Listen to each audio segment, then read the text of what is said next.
that world heavyweight flow. Championship belt wrapped around my waist, yo. I got that Ric Flair figure foe. Slam you on the pavement, that's why they call me street pro. Create heat on beat flow.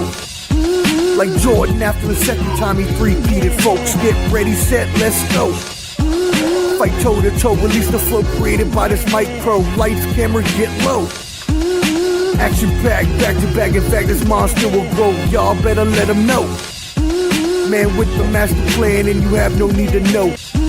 You came prepared, now get ready for the show. Introduce the Ballin' Buds 703 Boys Crew, Clubber D, Dirty Mojo, Shane Peach, and the Sports Professor. Welcome to Sunday Showdown.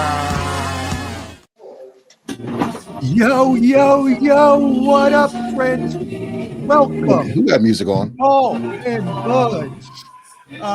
Here we are at Ballin' Buds, BALLANDBUDS on YouTube. Also, make sure you hit that link tree at the top. That'll take you to our QR code. And that will allow you to find our social medias where you can subscribe. Make sure you subscribe at YouTube and all that other good stuff. You can find Clubber D's YouTube as well up there at Clubber D. You can find Shane Peach at PeachOMania on X for all you Bears fans that want to hate. And as well, you can see Dirty Mojo over there in the background listening to some type of music. But had to mute you because had to edit that out last time, and it took about 30 minutes on the podcast. So I love you, but I ain't trying to spend all that time having to edit again. Speaking of, I had to edit the one from last night, Clubber D. I'll send that over to you. That was why I was asking if it tags on your page, because I've never had anybody tag me in a video, I don't think, at least. So I don't know how that actually works. But anyways, I'm going to send you the re-edited thing from last night, and then that way you can put it up there and make it ugly private. That way there's no possible issues for that copyrighted either. And no, Lamar, I'm not going to let you either, because I don't want to have to spend time editing. So if the music is off, there you are, my friend. How are you? Yep. You know how I am. You know how I am. Well, I mean, at this point, we can really ask the three of us if we really even want to talk about our teams, because all of our teams sucked complete ass and got our, you know, as Papi Chuneo would say, belt to ass today. I really don't even want to talk about my team. So, you know, I know we're going to have to eat our crow, but it's not a good look for the table of terribles. Yes. At least for us three. But let's go ahead and start it off. Thursday night, we had the Lions, a 44-30 victory over the Cowboys. The Lions there, you know, had to win this game. With the Packers, especially, we're watching the game right now, going up 7 over the Bears. You know, Detroit really needed this one to stay in the hunt. Dallas, their season's been up and down. Really nothing much to say about them. They weren't really probably going to make the playoffs anyways. I mean, they had a chance, but not a realistic one. So anyways, how do we feel about this Thursday night game, Clubber D? Well, you know, Dallas was on a high, being the defending Super Bowl champs and the runner-ups, and then it came crashing down, and reality set in when the Lions decided to actually play well at home when they got the dub. We all know Dallas' defense isn't that good. This is I think every sports fan and non-Cowboys fan is happy right now because they don't have to hear the annoying Cowboys fans saying we're back when they were really never back because they weren't even in the playoffs, even with that 2-win win streak. Yeah, and I mean, they want to do that. Isn't why a lot of people complain about Cowboys fans and, you know, DC fans, Commanders fans as well, that they always say that those two teams, the fans are usually, you know, every year, we're going to go to the Super Bowl sort of thing. Now, Peach may dispute me on that as a Commanders fan. But anyways, Dirty Mojo, what were your thoughts on this game? It was great game for Detroit Lions. If you're Detroit Lions fans, we talked last week about that offense and talking about who was calling the plays and can the offense do what they needed to do. And I mean, and clearly they did. I mean, defense had you know, the defense was all over the Cowboys. I mean, still very heavy on using your running backs, especially Gibbs. Pretty much. Oh yeah. You know, the whole offense. I mean, Jared Goff had a pretty average game. One touchdown, a high 200 yards, 300 yards, something like that. It wasn't very like dominating or anything like that. But the defense was able to get the ball back a lot for them. They got a lot of turnovers, had 5 sacks or so. I mean, they played well against an offense that, you know, we had said had been performing really well over the last couple of weeks, you know, especially the teams that they've beaten. And with anybody, I mean, you know, Dallas Cowboys had a puncher's chance. And, you know what I'm saying, unfortunately, you know, just like my Falcons, the end of the road for them too. You know what I'm saying? They couldn't keep up with it. They got to do something to fix that defense, you know what I'm saying, for them to be a better team going on to the future, because they can put up a lot of points. But, I mean, you know, you're giving up 44 points to another team, man. It's hard. It's hard to win games like that. I mean, their defense has been much maligned this whole season. We've seen it. You know, they did this a turnstile, a running turnstile is pretty much what they are. Just letting, you know, offenses do what they want to do at will. Detroit's playoff probability, Peach, is now 54%. What do you think about this game? I think they'll definitely be a wild card team now. It was a big win for them. They needed it. And they finally just kept giving the ball to Jahmyr Gibbs. That should be their game plan for the rest of the year offensively, guys.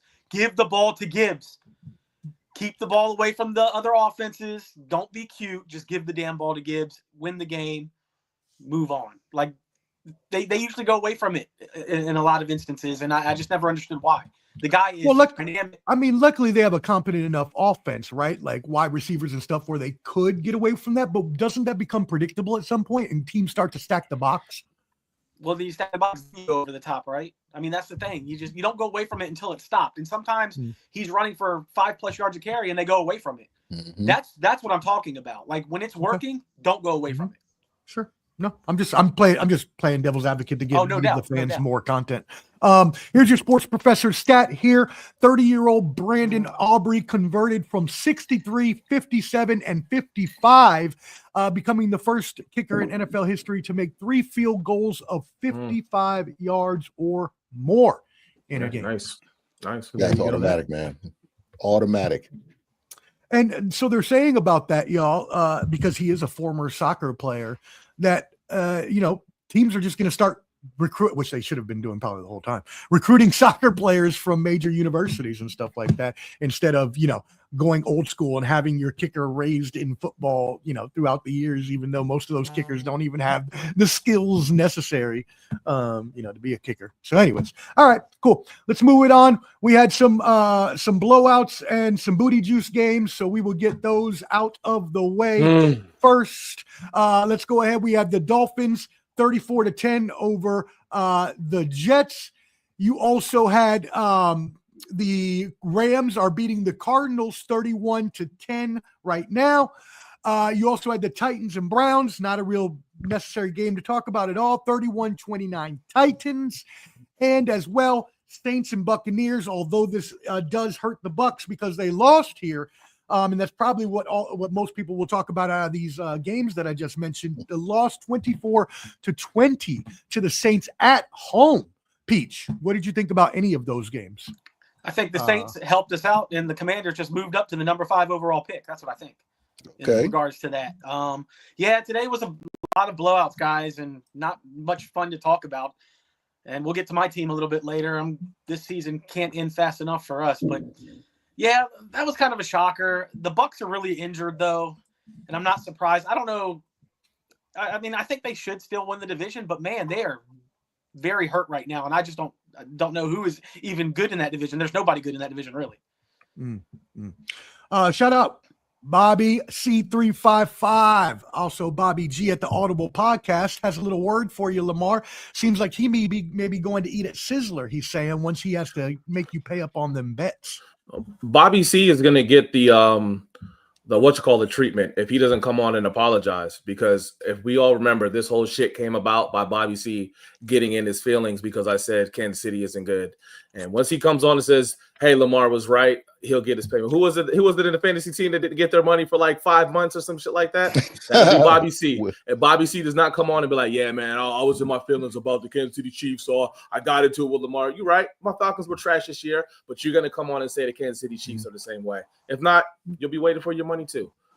play devil's advocate, and I like the Audible. I like the Duno Audible podcast, but the dog shook his head and disagreed. Shut up, Brownson. He's a Browns fan, right? Yes. Yeah. He's a Browns fan. Okay. Mm-hmm. I don't know if they won today. Got it. I thought someone help me out, Lamar. I'm helping you out, Lamar. I'm helping you out. I appreciate you. I appreciate you. But he's been throwing those jabs every week about the Falcons winning, but he never came on. Even on his show, he be saying on his show it's too. It's like, what are we doing here? You know what I'm saying? I mean, throwing darts. Right. He's still talking to shit because they're still technically in it, but we know what's up. So I'll be waiting for that. I will be snail part 2. Hey, Professor, I will be waiting for that comment that, hey, I was in my feelings. It did get into it. I was kind of upset. That's why me and Lamar got into it. We made that bet. Until then, he's gonna get the Blake treatment. But y'all know but you still are going to owe him money in the end. What did I say, though? Yeah, you said the Chiefs would be bad, but that was only one part of a 3-leg bet. Y'all bet 3 different ways. Listen, Omar, it doesn't matter. The whole situation comes to he got upset and made those 3 bets because he was upset about what I said. He won't get a nickel until he comes on and says, yo, you were right about the Chiefs. Well, Bobby G, the invitation is extended. It's not tight on this program whenever you would like. If you want, I can send you the link right now. You just let me know, brother. Whenever you want to come on. I do remember. I vaguely remember the bet. The bet was if the Chiefs would finish last. And I remember Wild Card Lamar was like, Lamar, one Lamar to another. I don't think you want to do this bet. You know, I was. Well. Let's look at it like this. They might not finish. They're not going to finish last, but they're finished third. These guys were talking about they were going to win. Let's move on to the next thing. He keeps putting this in there, but like I said, he'll be Blake. He won't be getting anything until he comes on, not texting, but until he comes on and says, "Yeah." You guys know what it is. If not, you guys got to tell him what it is. Well, look, I think everybody got the reference, even though you're using the wrong name. I'll tell you like this. I guarantee you, he won't make that bet next year with the Chiefs again next year. But the whole fact is you're the one that's going to owe him money, so it doesn't matter if you were right about one part. Doesn't matter. I can look. Hey, Omar. I can eat crow. I can eat. Caleb Williams. But can he eat his crow? Let's eat crow now. Then let's talk about our 3 teams because, like I said, we can lump these all in together and just go around the horn really quick. We got other games to get to. Hold on. Bears just lost. Caleb Williams just threw an interception in the end zone. Bears just lost. 22 seconds left. There you go. Wow. Yeah. They're still the best team in the NFC. I don't care what anybody says. Well, that now puts the Packers a half a game ahead for the lead in the division, and they would have the tiebreaker now too. Well, they play in 2 weeks again too. So okay, there you go. Oh, that was a bad interception. That was bad. So yeah, talking about our teams again. Dirty Mojo, your Falcons losing 37-9 to the Seahawks. Peach, your Commanders getting shut out 31-0 by JJ McCarthy, who was coming for revenge the way you talked about him early on in the season. And then finally, my Raiders got beat. Not as bad, but still bad because they were dominated the whole game and just scored a late. Who kicks? By the way, come on, man. Don't go kick a petty little field goal with 3 seconds left, Raiders, when you have no chance to win the game. Stop being stupid. That's ridiculous. That's Bush League. Anyways, and my team is Bush League. And at this point, I'm in the annual draft sweepstakes where Omar usually resides at this time of year, where I'm just looking forward to getting the highest draft pick possible and don't even care that we lose anymore and actively probably rooting for us to lose down the stretch. So that way we do get a better draft pick. Y'all know how I feel about people get that way sometimes late in the season. Anyways, Peach, Lamar, anybody got anything to say about their teams? Well, yeah, I do. I do. If you don't mind me going in there, Peach, I don't mean to cut you off, but no, go ahead. Do you guys remember what I said last week? How the Falcons lost? What way did they find a way to lose? Right? It was the special teams, right? Didn't I say that? I said every week we find another way to lose it is the special teams. 6-6 at halftime. Come out at halftime, and what do? Kickoff return for a touchdown. We had a blocked field goal. We had once we got another field goal, made it 9. Guess what our kicker did right after that? Kicks it out of bounds. I don't understand what our team is doing, what our front office is doing when it comes to being inept and getting rid of coaches that do not need to be out there to help it out. But let me tell you guys something else. Ray McLeod, he retweeted a post about Raheem Morris losing the locker room when he fired Ike Hilliard and when Ray McLeod was released. And I truly believe it. I truly believe that Raheem Morris has completely lost that team, and they are not playing. They're not playing to win for him. I don't think that he'll be back next year. I'm wondering why they're not getting rid of him now. Maybe it's just, hey, it's whatever. Arthur Blank has been known to not get rid of coaches in the middle of the season. He did get rid of Dan Quinn, but it was kind of like that one where he was going to get rid of him the year before he did, and then he went on a winning streak, and then he brought him back, and then he was like 5 games in, he got rid of him. I think Raheem Morris will still be there, but I mean, I'm completely over it. I'm watching them from all aspects of the field. It just doesn't look like a team that's being properly coached by professionals. They look very, very bad all across the board. And with such high hopes for me, I know, what's the name wants to talk shit about my team. I mean, they have the roster that can win it. I just don't think they have the fucking coaches that can help them win. And I'm just disgusted by it. Wow. You know what I'm saying? It is what it is. But I will say this. I know a lot of people are making jokes and memes. On the bright side, on the good side of it, James Pierce Jr. Don't be looking at it. Don't be looking at it. Stay away from the light, Lamar. Stay away from the Listen. James Pierce Jr., who we traded our first round pick for next year, has been doing fantastic. He got another sack today. That's 5 straight games in a row that he has a sack as a rookie. Wow. So I'm not too upset about it because I do like the pick. I love the pick earlier this year. And you know what I'm saying? It is what it is. I do think that James Pierce Jr.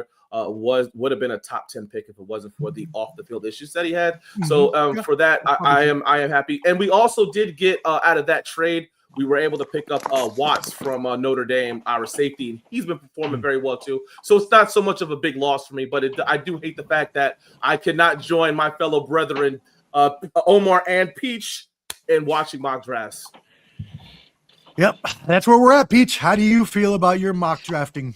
Same old. Like I just said earlier, we moved up to the 5th overall pick, and we play the Giants next week. If the Giants beat us, we jump over them too. So there you go. Top 4, here we come. I am done. Like Lamar is with his coaching staff with mine. It's already after year 1. I've been like this for a while. No, this is year 2. It's just because of how bad the defense is, and when your head coach is a defensive-minded guy, and you might have the worst defense in NFL history, and there's no hyperbole there. It's bad. Wow. It's horrendous. We are the get-right game for every single bad quarterback there is, and today was another one. That guy is horrible, and he went up and down the field like he's Patrick Mahomes. I'm tired of it. And it doesn't help. We don't even have a good roster either, so it's a double-edged sword. I'm done. We're not even at Christmas yet, and I'm done. I don't know what else to say. And then Jaden gets hurt again, gets pulled again. I don't know, man. RG3 Mario 2.0. Oh wow. And you bring him back. He's got to be healthy at least. He falls, bumps his elbow, and he looks to be in the most serious pain ever. He's not healthy if that's the case. Bro. Why? I mean, you gotta sit him out the rest of the season. Like, don't even think about bringing him back again, because clearly you're playing with fate when this is now the 3rd elbow injury this year now. Well, not third injury, 4th injury. 3rd injury, 2 elbow and then the other one. Right. Okay. Cool. Didn't his mom come out there and say, "Don't put that"? Don't get me talking about that bitch, because she pisses me off too. Wow! She wants to be the superstar. She wants to be famous. Yes, and it's annoying shit now. Yes, it's starting to get, when you lose, it's annoying. Yeah, get out of here. Golly, I don't mind. No, I don't mind him and his mom loving each other and being strong together. But no, man, she wants to be a part. She got mic'd up today at the game by NFL Films.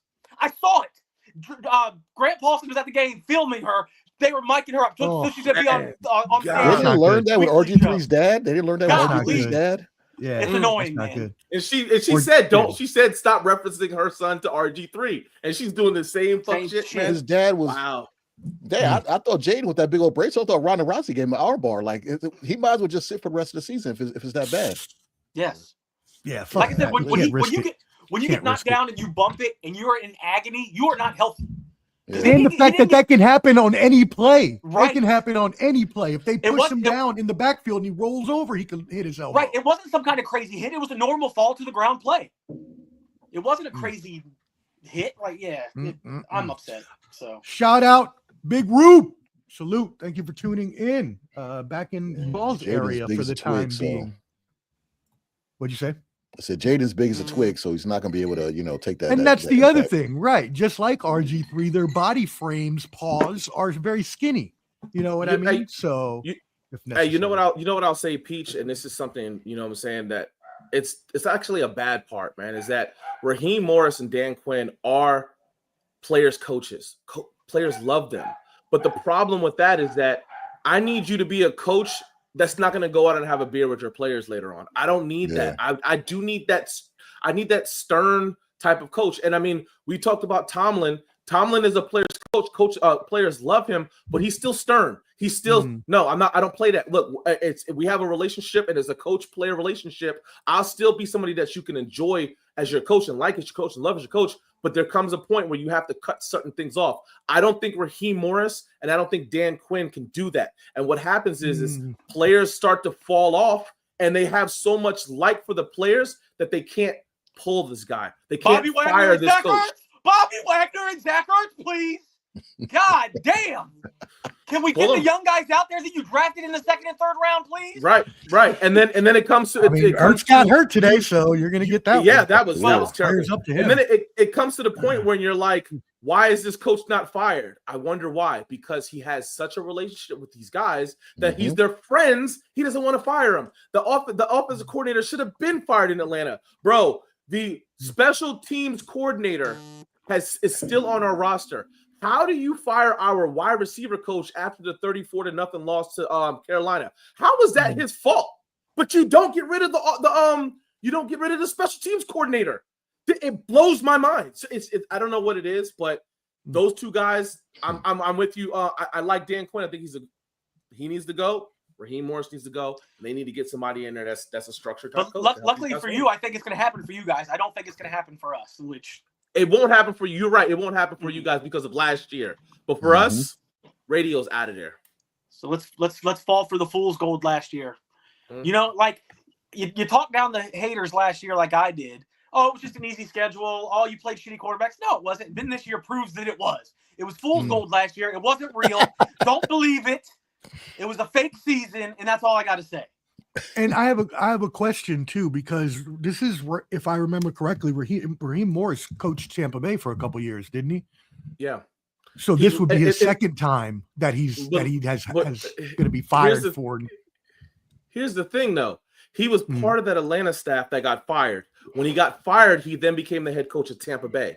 Then when Dan Quinn brought him on to be our defensive coordinator, when Dan Quinn got fired, he took over as the interim head coach. And if Atlanta wanted him, they should have hired him then. But they didn't. They hired Arthur Smith. And they let him go. They hired Arthur Smith. 3 years later, you fire Arthur Smith and you bring in who? Radio Raheem. And it's terrible. You should have. Yeah, that doesn't make any sense. You guys already know who I like, and I don't get it. So yeah, that doesn't make any sense whatsoever. Interesting. All right, cool. Well, let's go ahead and check out some of the other games. This is the schedule we had there. Let me zoom in on this a little bit for you. So here we go. Well, let's talk about first of all, let me update you. Rams 45-17 over the Cardinals. That's how that one ended, just for anybody that wanted to know. Early game, really good game. Bengals and Bills. Bills really needed this victory to stay in the front of the playoff positioning hunt. Because this game obviously it impacts their seeding. 39-34 snow game.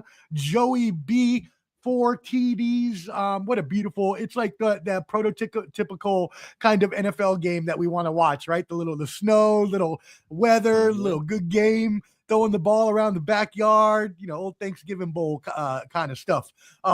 So let's go ahead and start there with that one, Clubber D. What were your thoughts on the Bengals and Bears? I loved it. Burrow was slinging that rock left and right. You know what I'm saying? I thought he was on a block in the 80s in the DC or something like that. Like he was killing it. And T. Higgins had some hell of a catches. I will say this. those back-to-back interceptions, that pick six, and then when they got the ball again, that interception, that changed the game. Like, I thought that the Bengals were going to pull this one out. And this game, like you mentioned, had every single element you wanted in football. It had defense, it had the cold weather, it had the snow, and it had scoring, and it had amazing catches in the inclement weather with two good quarterbacks. This is what I wanted to see. Back and forth, Josh Allen. That run by Josh Allen when he was running, man. I wanted to hear Gus say something like, if he was doing a play like, he's running from the cops or something like that. Or since it's Josh Allen, he's running out of the copper, Abercrombie and Fitch, and he has 3 jackets with him. I wanted to hear something like that, but he was killing it. One hell of a game. No doubt about that. That was, like you said, all the one-handed catches.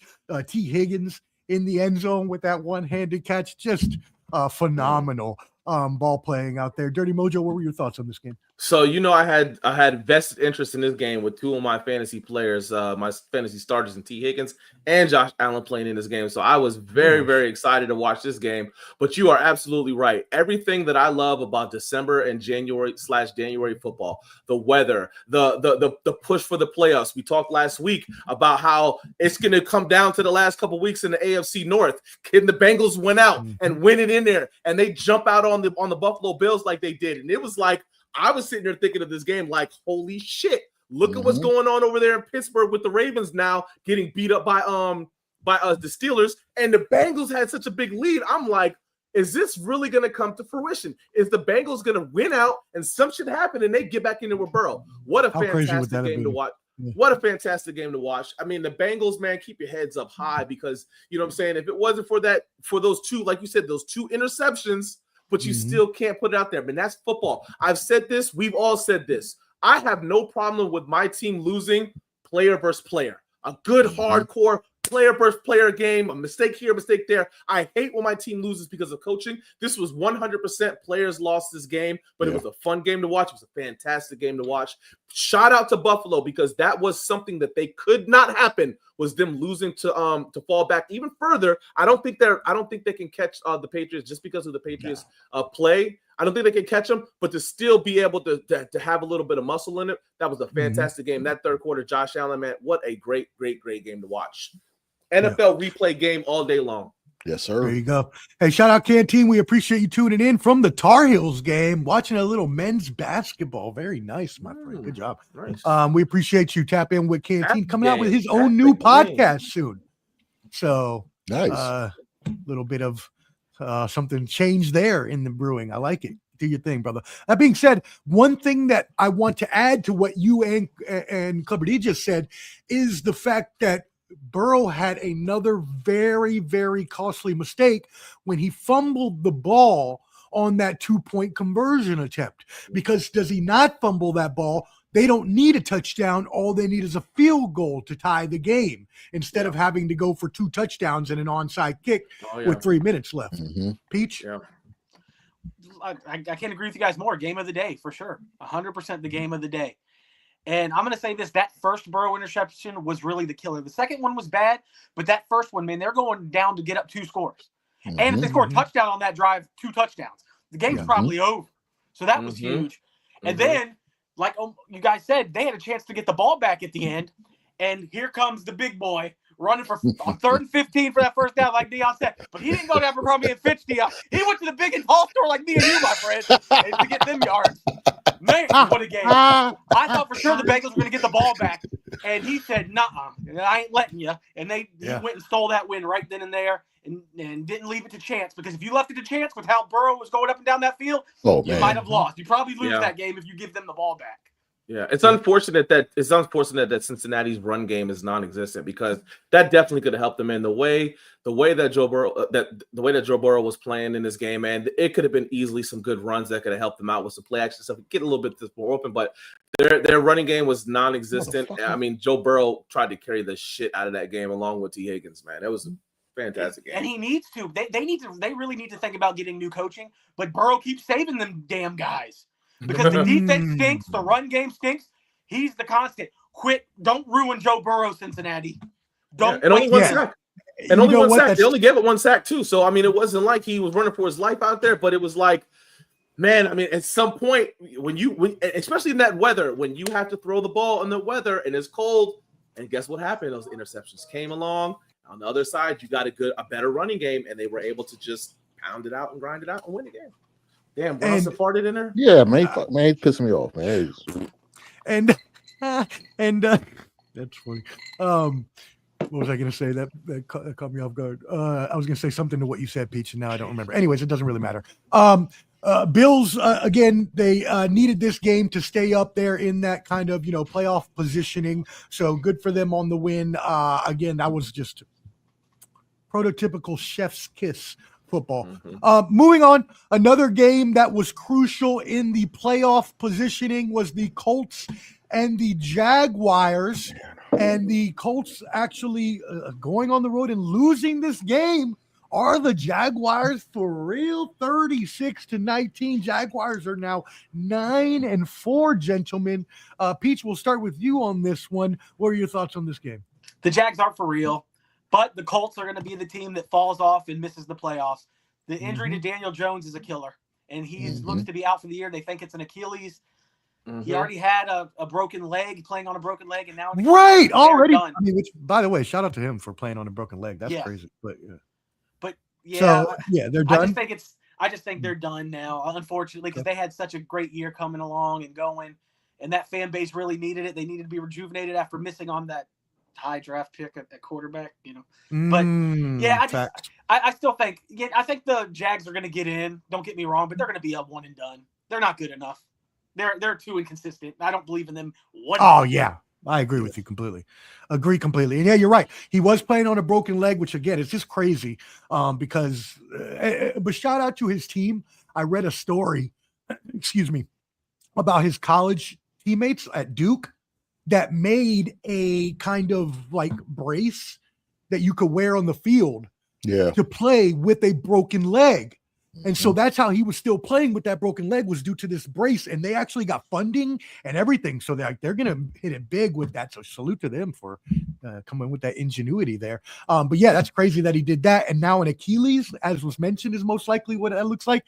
That's a 9-month rehab, which means, as you said, that's about it for their season. Dirty Mojo. Bro, the chariot has turned back into the pumpkin.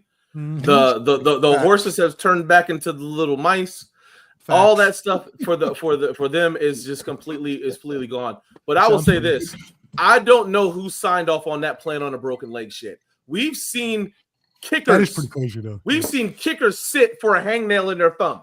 So I don't know who the fuck signed off on that shit with a broken leg. And you can say what you want to say about some new technology where you can play on a broken leg. Fuck that shit, because you know what happens? Head, shoulders, knees, and toes.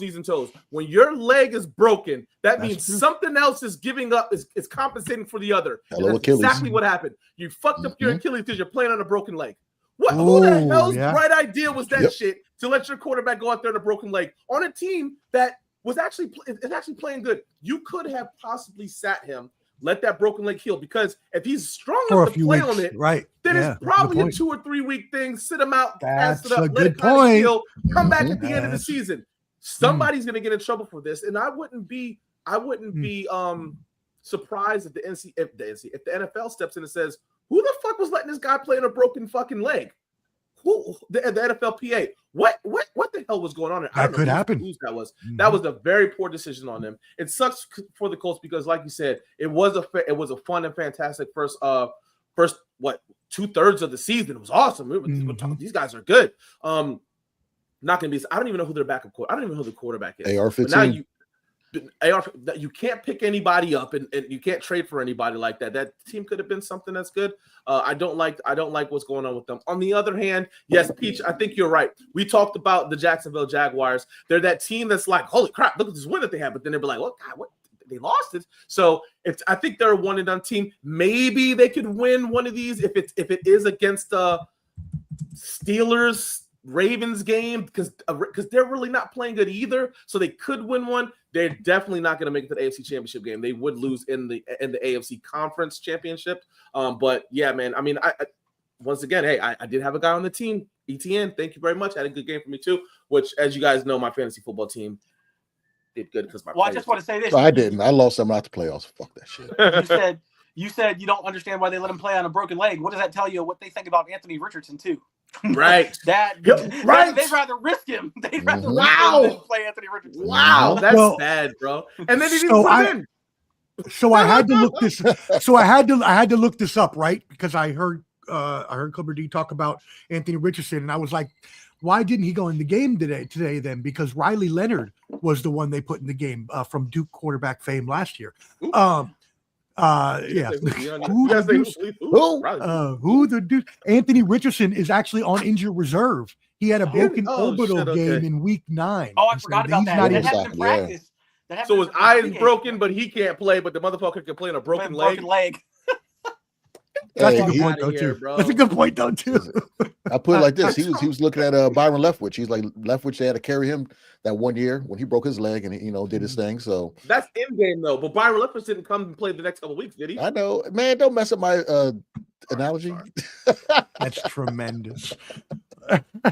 Liberty, go ahead, dude. What'd you I think, well, it's kind of like with T.O. Maybe with T.O. in the Super Bowl, he had to sign something saying, hey, if you mess yourself a little more, we're not paying you X, Y, and Z. So I don't know if the NFLPA can get involved. I don't know. Maybe so, maybe not. Maybe. But you can see the pain and frustration when he slammed his helmet down. And that's the person who wants to be out there and wants to play. You know what I'm saying? Instead of some of these other players that just come there and get a check.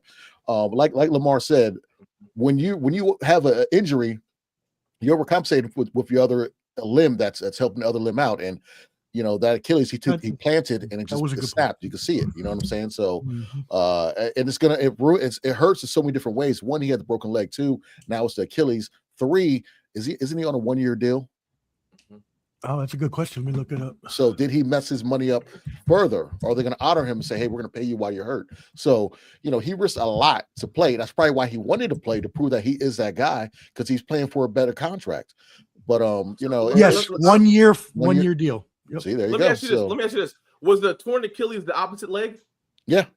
So now he has a broken leg and a torn Achilles. That's 2 horrible legs that he's going to have to recover with. Damn. And by the way, good job, guys. With the torn Achilles, he's going to miss at least a month of next season already. Yeah. Oh, yeah. At least he's already on the PUP list.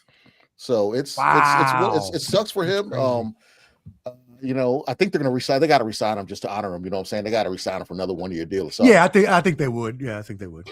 But it just sucks for the Colts, man. But from a person whose team is always injured, I know how it feels. Facts. Jacksonville moves up to 3rd in the conference here now, but I agree with you, Peach. They're too inconsistent for me to trust them in the playoffs.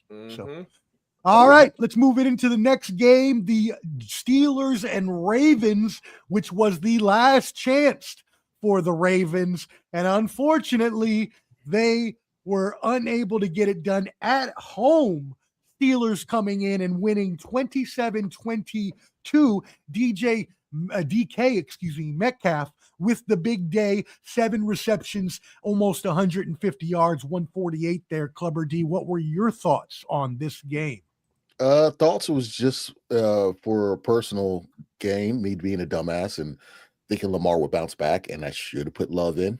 I saw the signs on Thanksgiving Day. Should have put Love in. I kept Lamar in, thinking he would do well. But, the Ravens, the defense was carrying them those games, but something's wrong. I don't know what it is with the offense with Likely.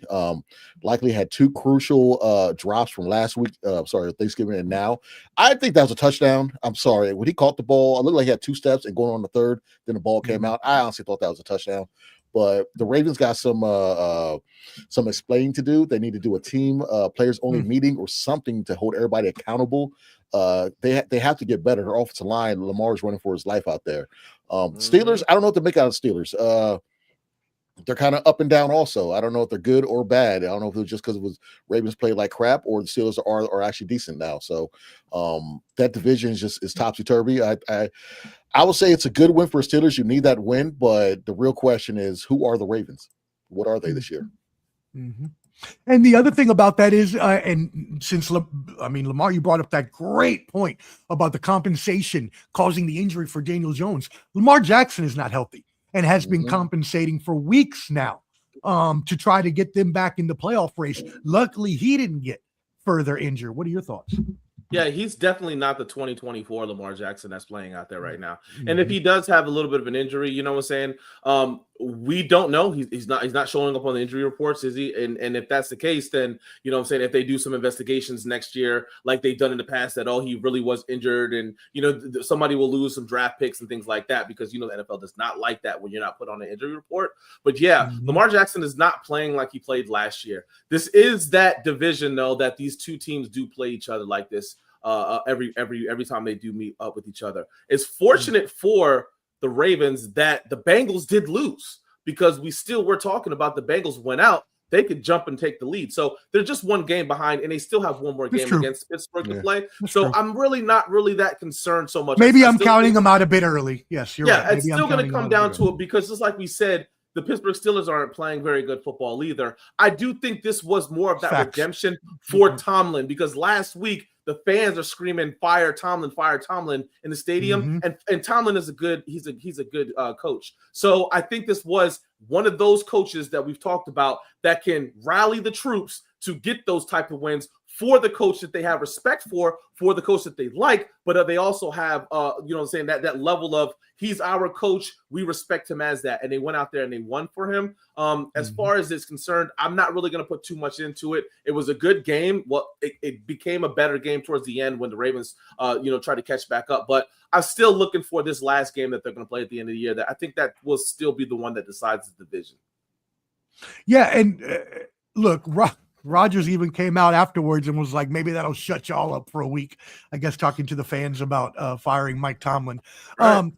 But look, Rodgers actually, here's your sports professor stat on this game. Rodgers didn't complete a pass longer than 31 yards for the whole month of November. Did not complete one pass longer than 31 yards. Today, he had 4 of 31 yards or longer, plus 2 more for 20 or more. So I will say this though, I don't know how they didn't count that as a turnover, that slash interception when Rodgers should have knocked that shit down. And he tried to catch it. They took that shit from him. I don't know how they didn't give that to the Ravens, but it's the NFL. Peach, what are your thoughts on this game? My thoughts are that something is really wrong with Lamar, and I think we'll find out after the season that the injury is worse than they're leading up to be. I want to bring up what Lamar said. He has been on the injury report. He hasn't practiced. He hasn't practiced a full week in over 6 weeks.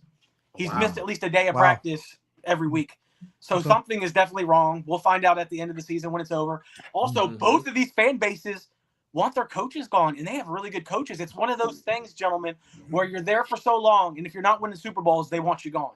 And it's getting to that point for Harbaugh and Tomlin, and you're seeing it after every loss. Like these fan bases are pissed.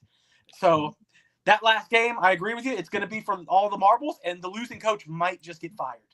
As an Atlanta Falcon fan, I would take either one of those coaches next year. I would too. But you know how it is when you have that coach forever and they're not winning you a Super Bowl. Eventually, you want them gone, and it probably is dumb at the end of the day. But as a fan, that's how we are. That's just how we are.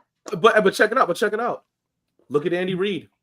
What he did in Philadelphia. He leaves Philadelphia, goes to Kansas City, and the rest is history, right? Sometimes these coaches that have been in these places for a long time might just need a little bit of that change of scenery that boosts them back up and then help those franchises win, and so be it. Yep. I'll take either one of those two guys right now. Yeah, I think I keep going back to what me and Peach kind of touched on about the Lamar injury and being more than they want to put on, and him compensating and playing when maybe he shouldn't even be playing again.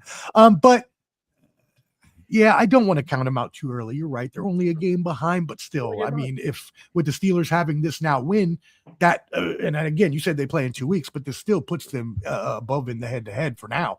So, and again, I know that's not going to mean anything if the Ravens win in 2 weeks and win their next 2 games and the Steelers lose the next 2 games, then we could have a whole different outcome. So you're completely right about that. The real reason, Omar, you can't count them out is because both of these teams lose games that they shouldn't. And it probably will happen next week. The Steelers with a big one this week. Who do they play next week? They'll probably lose. And they shouldn't, right? They got Miami next Steelers week. Miami's on fire. Yeah, Miami's on fire. It's not an easy walk. Miami's on fire. And then they got the Lions after that. Yeah. So you watch. And then, See, they're not and then out the of it at all. Browns after that. Then they got And the Ravens is the last game. Yeah, the Ravens. Yeah, that's what I'm oh, telling the you, division man. might It's come gonna down come to the down last to game it. of the season. I like that. I like that storytelling, Lamar. Very well done. I Yeah, like those man. storylines. All right, cool. Let's go ahead and we'll move it on from there. The Packers are the Packers. As we mentioned, the Steelers and the Ravens are right there, and can flip that playoff positioning at any time. So, all right, cool. Let's move it into we've got the Sunday night game today. I think we covered all the games from this morning. The Browns game. Covered. Where the Browns? I'd love to talk about the Browns. No, I grouped them in earlier, but if you have any thoughts, please. You grouped them in? Yeah, I grouped them in the booty juice and I blowout. thought there was just that game was good though. No, but it was just two shitty teams, so I thought we didn't want to talk about it. But if you will, but it's Shador. It's a lot of Shador played a hell of a game. 4 touchdowns, 300 something yards. Yeah, talk about it. Go ahead. I mean, we got the number 1 pick going against the supposed number 2 quarterback coming off the board, where they argued online, and I put it like this: I've already seen the Shador, the prime sexuals and the haters. I saw someone, I'm not gonna name names, but they posted the stats saying numbers don't lie of Shador, and then someone saying, well, what matters is winning. 3 TDs. Yes and no. Okay, it's yes and no. You have to watch the game. Yet stats don't really matter. It's all about situational things during the game, because you can throw for 5 touchdowns, whatever. But if they were just 5-yard touchdowns and you look like shit throwing 4 interceptions, it just looks like you threw 5 touchdowns. You were great. I think Shador played great this game. I think he played better than Cam Ward. It's just that Shador's offensive line is poop-putt pathetic, and they like to fumble. Like, they have key fumbles in this game that the way they lost the game. And I'll say Stefanski. My last thing is Stefanski. If Shador gets you the touchdown, don't take the ball out of his hand with that stupid Wildcat shit for 2-point conversions. Stop with the Judkins on the line, okay? Have Shador get the 2 points. That makes no sense. What confidence are you getting to your quarterback for taking him out the game at the goal line and putting Judkins in for Wildcat? That's my only issue with that. Go ahead, Peach. I'm going to say this, Dion. You talked about Shador Sanders haters. The number 1 Shador Sanders hater is Kevin Stefanski. That's why he did it. And how long did it take him to play him? He doesn't want to play him, but he's playing good, so he can't pull him. But he's the number 1 hater. Yeah. I guarantee you that. And he did that shit on purpose, like you said, on the 2-point conversion, because it made no sense to nobody. None. Why is nobody? And I have Judkins on my fantasy team, but I'm like, what the fuck are y'all doing? He's just doing a great. Oh Lord, I just don't get it. I don't get it. By the way, you knew Judkins wasn't going to throw the ball either, so you kind of make it easy for the defense. You made it easy for the defense. It makes no sense. Shador's not perfect. Okay, he makes a lot of mistakes. He's a rookie. He's going to do that. So that's why the prime sexuals piss me off with, he does this. Man, calm down. God dang, calm down. But let him just be him. Just let it play out. This is what I want to see. Okay. I want to see him shut all the haters up by his play on the field instead of off-field stuff. And that's what he's doing right now. It's just, y'all got to get off his D's, man. So, I love Shador Sanders, man, especially because he's throwing to my tight end, Fanning. And, I'm watching the game because I'm taking a look at it. But I do like Shador Sanders. The thing that's crazy is that a lot of people are going to say about the stats. It's a bad team playing against another bad team, and the stats from one guy was very good. So we can't throw the stats out of the book. You out of the game. You got to look at that because there's 2 bad teams playing each other, and he played fantastic today, right? The momentum is going for him. I like how he's been playing, slowly picking up stuff, slowly making better decisions. I do believe what you're saying about I can't say his name. Stefanski. They are eating their fucking wallets, sitting here saying, man, let's play him so we can shut everybody up. And he's playing good football. They've lost, but he's played decent, good football, where you kind of sit back and say, maybe we should have started him in the beginning of the season, because their defense plays good defense. Unfortunately, their offense can't do nothing, right? I think Boy had another sack, so he's what, 1.5 away? 20. He's at 20 right now, I think. Man, I am cheering for him every game to break that record and break it by a lot. So, hats off to Shador Sanders. He's been also handling everything he's been doing like a professional. He's not out there being gloatful and doing anything like that. He's handling shit like he's supposed to be, like a professional. I look forward to seeing him again next week. Hopefully he can get some wins. Hopefully his numbers can be consistent to what they are. But let's give him a round of applause, man. He's playing good. Yeah, hats off to him. Mm-hmm. Got a prime session in the chat though.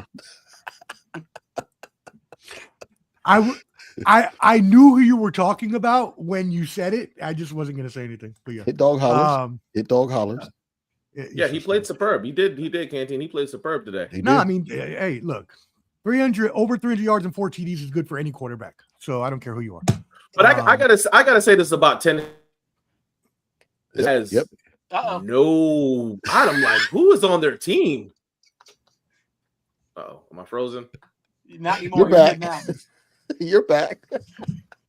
Watch what you say. Tread lightly. What? It zapped you. That's what happened. You're good. Somebody's trying to censor you. Go ahead. You're good. Yeah. Oh, keep talking. Tennessee's roster, man. It's like, God, they got no star-studded. They got no star-studded players on their team that you like, man. I'm interested to see what Peach is looking for. It got me compelled here. Let's move it on to the Bears and Packers while he's trying to find something. Packers, as Cumberty said earlier, won on that Caleb Williams interception, 28-21. Green Bay goes up in this one. Dirty Mojo, we're going to start with you on this one. What do you think about the Packers and the Bears? Great game. Great game. What we expected it to be. It's going to be a good high-scoring game against two of the top teams in that division. If you want to say three, with the Lions being one, too. I don't think the Bears played bad at all. I think they played phenomenal. I mean, yeah, this is one of those games we talked about a little while ago. It wasn't a game that was lost by the coaches. It was a game that was lost by the players. They went out there, they played each other. It was a great, hard-fought game. It just so happened to end with an interception. It goes to the side of Green Bay. But one thing that I'm interested in is that I like what the Bears are doing for their future. If you guys go back and look at the last few years of the Chicago Bears have had a different offensive coordinator since when Justin Fields, I think, was a rookie. Every year was a new coordinator.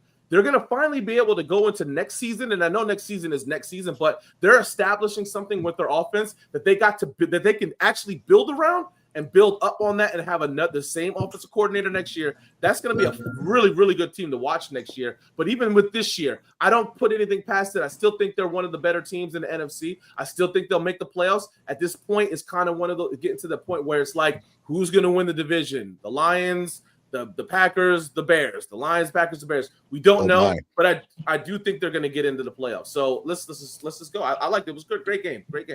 But yeah, Dion, you should have started Love today. I know. Peach, what were you?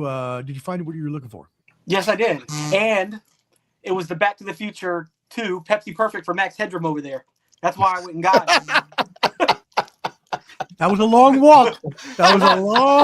Walk, brother. It's not that long. It's just to stay in the chair to get by it. There's a pain in the ass. He almost busted that ass on that chair. I almost got him. Right. You almost hurt yourself trying to make that joke. But hey, man, I got to admit it. The Bears are a legit team, man. That is great. I've been fighting against it all year long, but they're legit. The problem with them, why are they such a bad first half team? If they can get things going in the first half, they would be unbeatable. Caleb had like 30 yards passing in the first half. He was awful. Yeah. And then the second half, they come out there, they look like a different team, and this is every week. So if the Bears could fix their first half woes and get some points, well, Peach, still play the same in the second. Peach, that's all about coaching, though. That's halftime adjustments. So that's actually a good thing. You have to game plan in the first half. I admire that stuff. I hate when my team goes in the first half and still tries the same shit in the second half. Like, did you not just watch what happened? Why don't you change something? So I'll give them credit for the adjustments at the halftime. No, 100% true, 100% true. But I'm talking their first halves are horrendous, like 38 yards of passing. Mm-hmm. It's not just like, it's not just like, oh, they're better in the second half. No, it's like horrendous first half, second half totally different. So sometimes the oatmeal doesn't stick to the wall. You got to put a little less water and make it more, more lumpy, and then it'll stick to the wall. You just got to add some seasoning. Yeah, Josh Jacobs scored the tie-breaking touchdown with 3:32 remaining. Packers won their 4th straight and snapped the Bears' 5-game winning streak. Your sports professor stat for this game: Packers coach Matt LaFleur improved his record against the Bears to 12-1, which is tremendous. I know, that's what I said. And his only loss coming in the final week of 2024 regular season in a head-to-head matchup with rookies Bear coach Ben Johnson. So there you go, as the ties come back together there. All right, cool. I'm just one quick thing. I don't understand why the Bears are not featuring DJ Moore in that offense as much as I want to see. That he's just not really doing what we thought.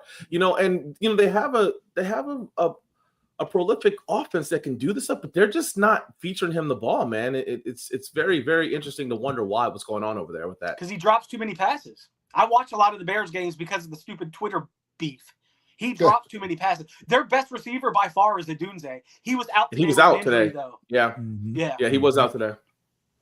But he drops a lot of passes, and I love DJ Moore. He's a Maryland guy, so.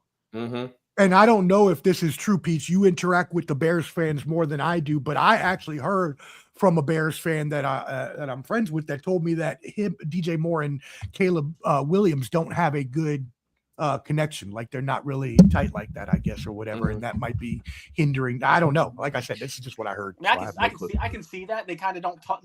He doesn't like dap him up like he does the other guys. So maybe it is a thing. I don't know. He don't want a nail polish on him. But it could be. I was just about to say something.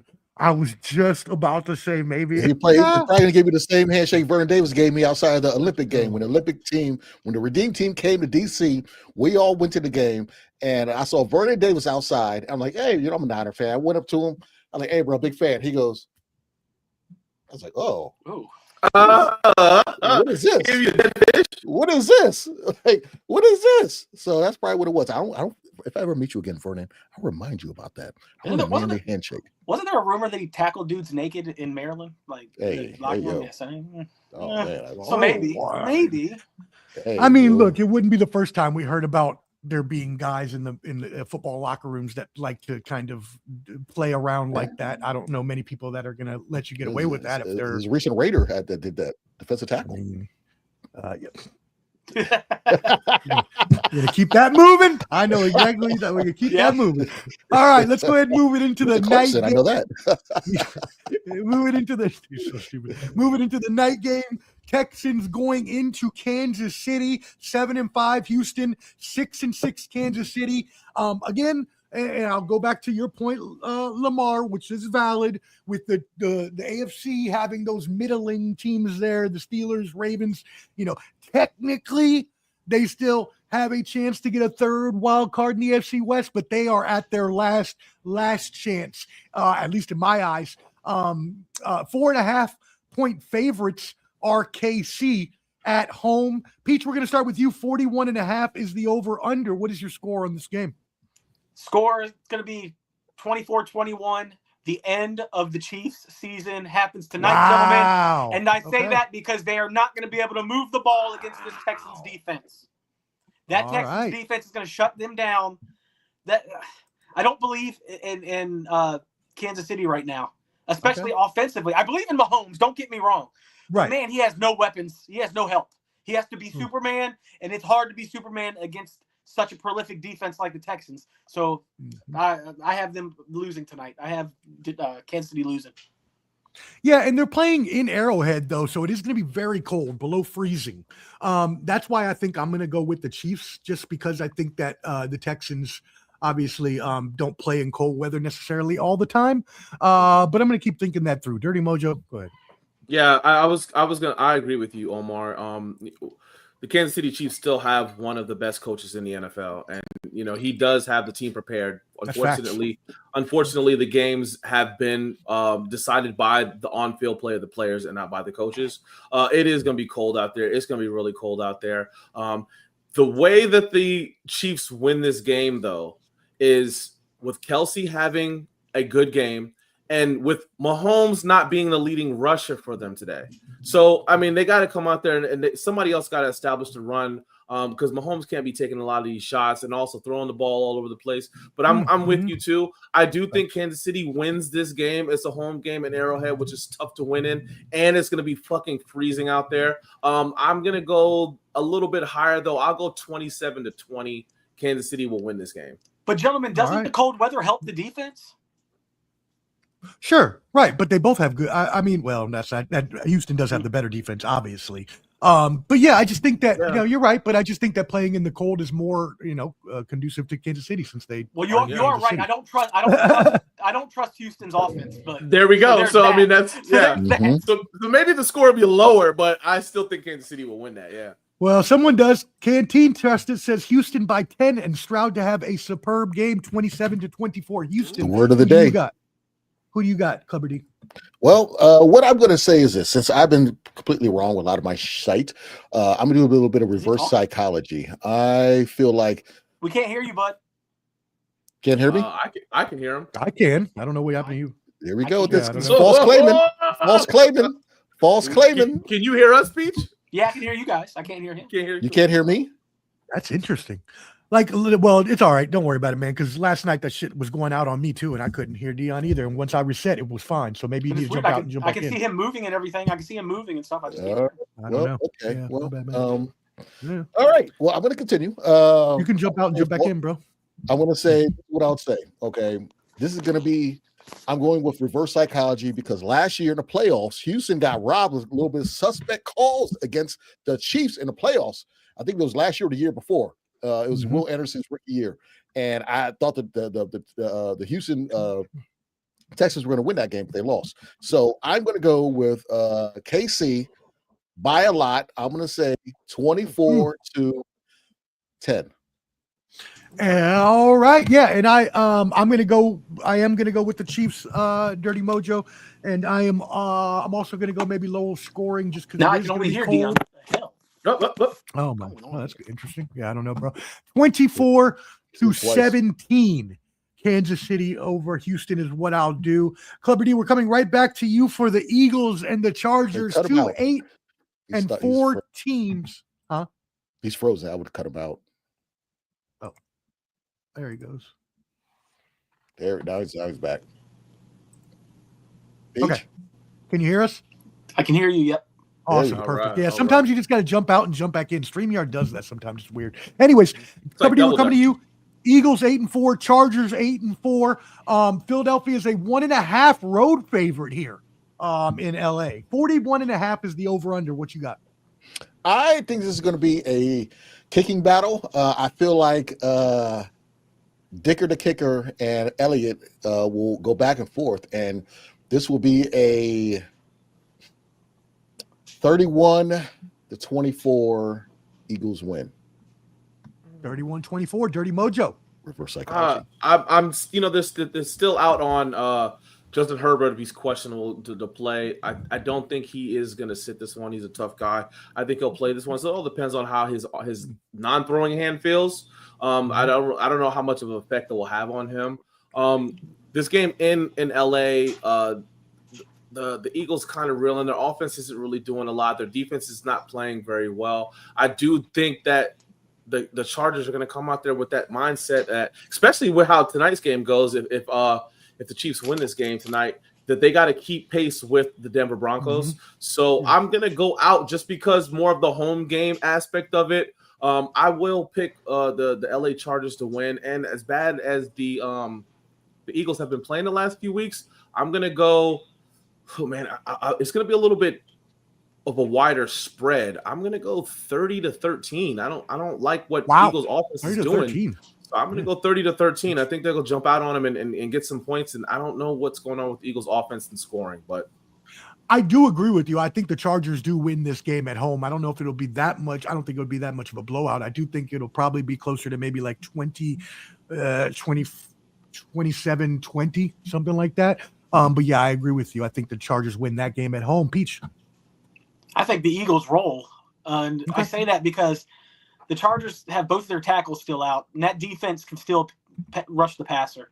And I just with the quarterback being hurt, You're not sure if he can play a whole game, so we'll see. I just think the Eagles are better. I don't think they fix their offense tomorrow night, but I think they win a close one, probably like a 17-13 type game. Mm-hmm. So that's what I'll say. Okay. Eagles 17-13. Eagles 17-13. All right. I did it. My bad. I heard Herbert has like a hamburger helper glove he's going to use. One of the big like oven mitts or whatever that they use to slide into second base. That's funny. That would be great. All right, cool. Well, everybody, please make sure you hit that like button, whether watching now or on the replay. Make sure you subscribe to Ball and Buds, BALLANDBUDS. We're not done yet. We're going to talk a little college before we get out of here. So, college football playoffs are now set. I have the bracket here. I'm going to show it in a second. But one thing that really happened that we're going to have to talk about, gentlemen, is Notre Dame getting the snub here in favor of Miami. Now, Miami did have the head-to-head victory over them, and that came into play after BYU lost to Texas Tech in the Big 12 championship game. They were to get lose ranking spots, and that moved Miami up. Then the committee put those two in the head-to-head was their only metric they could really look at, so that's why Notre Dame did not get in. But looking at this bracket, we do have and let me share my screen here real quick so everybody can see this. We have JMU versus Oregon in a first-round matchup. We also have Alabama, Oklahoma in another first-round matchup. Tulane, Ole Miss, and then Miami and Texas A&M. Those are going to be your opening games. We will predict those next week because that's 19th and 20th. So those we'll do next week. And then you have your first 4-round bye here, which is the byes go to Texas Tech, Indiana, Georgia, and Ohio State. Who thought, gentlemen, that we would ever say Indiana football was the best in the country? That's just crazy that we would ever say a basketball school like that would be best in the country. But anyways, what do we think, or at least ranked best in the country by them? What do we think? Anybody have any thoughts on any of this? Well, I'm going to go ahead. Just real quick. I'm going to suggest that I think we should do a separate show about this and do our picks and have a wager for our picks for the whole thing. Okay. That's what I'm going to suggest. But okay, go ahead. Wager. I'm good with that. Yeah, if y'all are, we can schedule that. If they Peach, Lamar, y'all down? Yeah, I have no problem with that whatsoever. I would love that. Okay. I'll be we'll figure that. We'll figure a day out. Maybe it's not till the following week. Okay. Yeah, we'll figure. Yeah, we got time. All right. Cool. But let's keep it. But as far as concerned, I do want to give that shout out to Signetti, because if you think about it too, JMU lost a game last year that knocked them out of being undefeated, which kind of put them out of the thing. So JMU is still playing good football, and Signetti came from JMU. He's doing a fantastic job over there in Indiana. I like what he's doing, and he's a hell of a coach, man. And hats off to him and to that program. Black, their running back, Salem High School alum. He's from here in Virginia. He had a nice run in the first quarter for about 40 yards. My thing though is that I do want to get back to what you said about Notre Dame. I don't think Notre Dame was snubbed by Miami. I think Notre Dame was snubbed by Alabama. And here's why I say that. Okay. Alabama got blown out. I'm okay with Ohio State dropping to 2 because it was a 3-point game. The kid missed a field goal at the end of the game. I'm okay with them dropping 1 spot. Alabama was 9th in the nation, and they were 9th on the list before they got blown out by 21 points against Georgia. Now, a lot of people will say, well, you can't knock a team out because they lost their conference game. I will say this. If you guys remember, a few years ago, Georgia was the number 1 team in the nation, right? Who did they lose to in the SEC championship by 3 points? They lost to Alabama. And what did they do? They dropped them from 1 to 5. That was the year that Florida State was undefeated. They dropped them from 1 to 5. I know it was only 4 teams, but how do you lose your conference championship game by 3 points and you drop out of the top 4 and make it in the playoffs? If you look at this exactly, you look at the same thing. This is just what happened to Ohio State. They lost by 3 points and you dropped them down 1 spot. To me, Alabama should have been out of there. They could have lost that game to Auburn, and I hate to say could have, should have, would have, but Auburn had drop passes. The kid fumbled the ball when they were moving. They didn't play good against Auburn. In my honest opinion, I think that Notre Dame should have still been in there. I do think that Miami should have jumped in there. I think Alabama should have been out of there, and that's what I am. But as far as Notre Dame now, opting out of that fucking game. That's tremendous. That is how petty is that? That is petty as I will, and you know what? I will say this shit right here. Yeah, I will say this shit right here. Take your ass to a fucking conference. If you're gonna play the ACC schedule anyways, join the conference. You would have been in the ACC championship against Duke of Virginia. You would have won. We would have had no problems talking about this. That's shit right a very good point. Stop playing out of a conference team, and then we don't have nothing to worry about. NBC money, man. That's what it is, man. Play in a conference. When I saw that they opted out, I was like, "You got to be kidding me! That's bullshit." Crazy. I got some. Peach, you want to go? I got something quick on Notre Dame. My thing on Notre Dame, when you have the 44th ranked strength of schedule, and you lose to big games, to big schools, this is what happens. You don't have. I mean, Miami should have got in over you, and Alabama. Okay, you can say whatever, but they play tougher teams than Notre Dame, and also they bring in more money. Okay, this is all about money. This thing is all about this. So, when your strength of schedule is not that tough, and you lose like that, it is what it is. And one last thing for Alabama, when they had that stat that whenever you guys block a kick, y'all win the game. When I heard that, I knew y'all would win that game. So shout out to George for doing that. That's all I got. Hey, George. Hey, listen. I know you want to get on this, but Texas Tech, that's a scary fucking team, man. Texas Tech. I watched them for the first time all season, and I said, these kids are last year's Arizona State, and they could do something out there, man. They're scary. They're in a good bracket to do that. They're in a good bracket to do that. Yeah. And Oregon's losing. You heard it first. To JMU. Hey, Oregon lost to JMU. I can see it. I love it. I like the VA teams winning. Peach, what do you got? I still can't hear Dion, so I had no idea what he said. Again? But, yeah, I don't know. But it's all good. It's all good. Notre Dame. You hear me anyways. I'm kind of happy Notre Dame got the shaft. You guys aren't sick of watching them just choke in the playoffs every year. Well, they made the national championship game last year. Yeah, that is true. Fuck them. I'm tired of them. I'm tired of them. I am a hater. I'm a hater on that. I don't mind seeing new blood like Miami get in there. You know what I mean? Oh man, that's cool. Notre Dame will be back, but like Lamar said, get in the conference if you don't want to cry about it. Agreed. No, that's a great point, Lamar. Lamar's spitting mad facts today, but that's a great point. Yeah, if you don't want this to be an issue, join a conference and win the conference championship, and then you have nothing to worry about. But it is all about money. As was referenced, they make more money as an independent school than they would make in a conference. And so that's why they, and no one can hold them to account because they're Notre Dame and how big they are as a university in college football and a college football, blue blood, so to say. If they want to be mad at anybody else, though, let's be real. They got to be mad at Duke because UVA wins that game. Miami doesn't jump them. They're still in there, bro. That Duke, shout out to Zon Burden, wide receiver coach Duke from Salem, Virginia, Salem High School, Virginia. Hell of a Virginia recruiter. Tech guy. Awesome guy. Shout out to him. Champagne, Papa the Champagne, man. Go ahead, man. Congrats to you, champ. ACC champions, man. That was a great Belichick says, do your job, you'll succeed. Do your job. You win those games you're supposed to win. You ain't got to worry about shit. Game. So Awesome game, man. I love college football. We definitely got to get a college football showdown, man, Omar, to talk about. I love college football, man. Yeah, no doubt. And Canteen, I know you've been asking all year to come on this show, and so we will bring you on to do those predictions for college. I'll let you know, brother, when we're going to do it. Yeah. We can all make a wager on it. We can make a wager on it. I'm saying, throw something in a pot. I wouldn't be surprised if JMU wins that game, Omar. I mean, Dion. But we're definitely going to talk about that shit. I would not be surprised, man. Because we've got, let's see, there's the 4 first-round games. So you could say everybody puts in like, I don't know. Are you sure that's in 2 weeks? I thought that it says the 19th and 20th. 19th. It says the 19th and 20th. That's in a week. That's 12 days from now. Yeah, it's not this week to next week. Next Friday. Okay. Yep.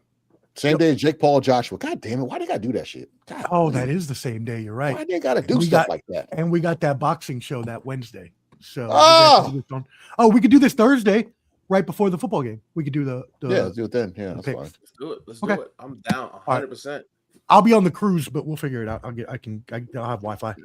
My mom bought the package. Shout out to my mom. Nice. All right, everybody, that's it for us. Make sure you subscribe to Ball and Buds. Hit that like button when you're watching now or on the replay. Let's get out of here, Peach. Let them know where they can find you. Come find me at PeachOMania on X. And I just want to give a shout out to John Cena in his last match this coming Saturday. I will be there. So nice. That's right. You got tickets. Come hit me up. I will be at John Cena's last match jump on in the Saturday ring. in DC. Where are you sitting at? Where'd you get I was just about to ask that. I'm in the risers, right at the 100s. No, he's sitting up there with Sting. You're not there? You're not there? He's up there with Sting. He's with your brother and Sting. Risers. He's with your brother and Sting. No, I'm on the 100s. No, I'm not on the floor, but the floor is like $5,000. Fuck that. Well, now you can walk down Verizon Center. I mean, MCI, whatever the hell it is nowadays, it's all level. So it's like you start at like the 100s. You walk down. He said the Verizon Center is you can walk down. You can walk down and see it. Yeah. But Peach, I know you got some sort of a cool ass poster that you're gonna hold up, man. Please tell me you're gonna have some sort of a cool ass poster. I will be watching and I will be looking for you. I'll think of something. I will have something. I'll think because I'm bringing Madison too. So nice. Yeah, nice. We'll do it. There you go. Okay. Oh yeah, I'll wish Joey and Madison a good time. I know she loves the wrestlers and all that stuff, so that'll be fun. Dirty Mojo, they can't find you. You remain elusive on the internet. I know, man. I'm trying. I keep every time I come on here. No I'm gonna do this, Omar. I'm gonna text you. I'm gonna text you my Instagram because I am doing a little bit more on Instagram, but it's just more so just of the family and stuff like that. It's just me. My Instagram's private. I don't add my shit's private. Right. Yeah. So, but still, no. I know you got a lot of people, and I really do love your supporters and I love your followers. So if they wanted to follow me on Instagram, something like that, it's Lamar Dirty Mojo Lane. I'll send you it, Omar, and if you want to, if you can put it in for the replay of this, and people can just make a new one. I don't mind it being on my main one, but I know we didn't get to this, but Tampa Bay is going to beat Atlanta Falcons Thursday Night Football. And you can find Lamar on Tinder. You can find me on Tinder. Yep. Clubber T, what the fuck?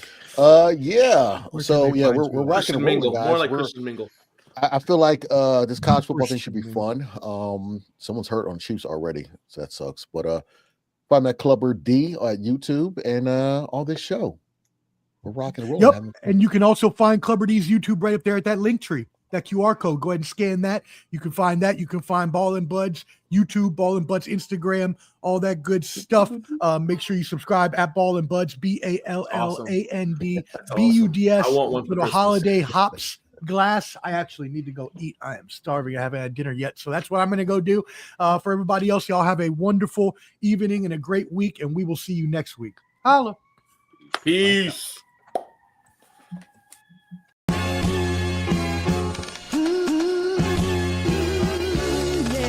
It's that world heavyweight flow. Championship belt wrapped around my waist, yo. I got that Ric Flair figure four. Slam you on the pavement, that's why they call me street pro. Create heat on beat flow. Like Jordan after the second time he three-peated, folks. Get ready, set, let's go. Fight toe to toe, release the flow created by this micro. Lights, camera, get low. Action packed, back to back, in fact this monster will grow. Y'all better let him know. Man with the master plan and you have no need to know.